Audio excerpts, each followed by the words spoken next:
ગીર સોમનાથના ઉનાના નવા બંદર નજીક બોટને ડૂબતા બચાવી લેવાઈ હતી। માછીમારી કરવા ગયેલી બોટ મધદરિયે ડૂબતા તેને બચાવી લેવાઈ હતી।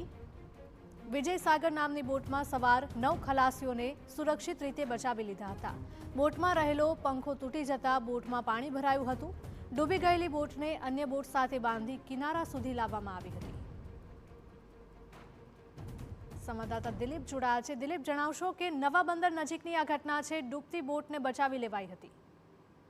જે વાત કરવામાં આવે તો નવા બંદરની એક વિજય સાગર નામની બોટ છે જે ફિશિંગ માટે મધદરિયે પહોંચી હતી અને આ બોટ છે જેનો પંખો છે એ તૂટ્યો હતો। પંખો તૂટવાના કારણે બોટ છે તે પાણીની વચ્ચે ફસાઈ હતી અને તેની અંદર 9 જેટલા ખલાસી અને ટંડેલ હતા એ તમામ છે તેનો બચાવ કરવામાં આવ્યો છે। અન્ય બોટો છે તેની મદદે આવી હતી અને આ તમામ લોકો છે તેને સેફ રીતે બહાર કાઢ્યા છે। જો કે જે બોટ વિજય સાગર નામની જે મદદરીએ ફસાઈ હતી, ડૂબી રહી હતી, તેને લગભગ અનેક બોટો છે તેને સાથે મળીને તેનું રેસ્ક્યુ કર્યું છે અને તેને બહાર કાઢી છે।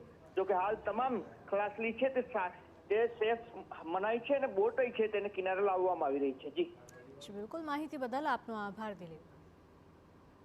મધદરિયે આ બોટ ડૂબી રહી હતી પરંતુ તરત રેસ્ક્યુની ટીમ ત્યાં પહોંચી અને આ બોટને બચાવી લીધી હતી। સાથે જ બોટમાં 9 જેટલા ખલાસીઓ પણ સવાર હતા જેમને પણ બચાવાયા હતા।